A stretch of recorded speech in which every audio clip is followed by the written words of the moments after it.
तमाम देखने वालों को मेरी तरफ से अस्सलाम वालेकुम। औज़ु बिल्लाहि मिनश शैतानिर रजीम, बिस्मिल्लाहिर्रहमानिर्रहीम, रब्बि ज़िदनी इल्मा।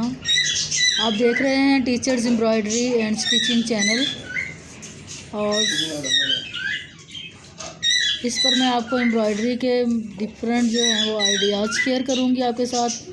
तो चैनल को सब्सक्राइब कर लें। सुबह मैंने आपके साथ ये डिज़ाइन बनाने का तरीका शेयर किया था। अभी मैं आपको काफ़ी लोगों की ये प्रॉब्लम होती है कि वो सेंटर वाला कट जो है उसकी समझ नहीं आती, तो सेंटर का जो पट्टी का कट है वो लगाने का तरीका बता रही हूँ। लाइन हमारी बनी हुई थी और ये बनी हुई थी। अभी हम ये सेंटर वाली जो तारें हैं उसका कट लगाएंगे। तो आपने यहाँ से जो जितनी तारें यहाँ पे निकाली थी उतनी ही तारों का आपने यहाँ पे कट लगा लेना है। इस तरह से नीडल को आप इस कपड़े के अंदर गुजारेंगी और इस नीडल के ऊपर आपने ब्लेड की मदद से कट दे देना है।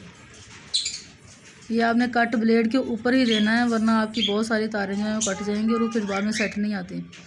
अभी जैसे ये ब्लेड में से कट लगाया तो आपने इधर वाली हाफ तारों को इस साइड पे और इधर वाली हाफ तारों को इस साइड पे निकाल लेना है। ये तारें हमारी कंप्लीट हो चुकी हैं। जितनी तारें लंबाई में निकाली थी उतनी ही तारें चौड़ाई से, और सिरे जो हैं पक्का करने का तरीका पिछली वीडियो में मैं बता चुकी हूँ, डिज़ाइन कंप्लीट करने का भी। मज़ीद नए डिज़ाइन सीखने के लिए चैनल को सब्सक्राइब कर लें। वीडियो देखने का बहुत बहुत शुक्रिया। ओके, अल्लाह हाफिज़।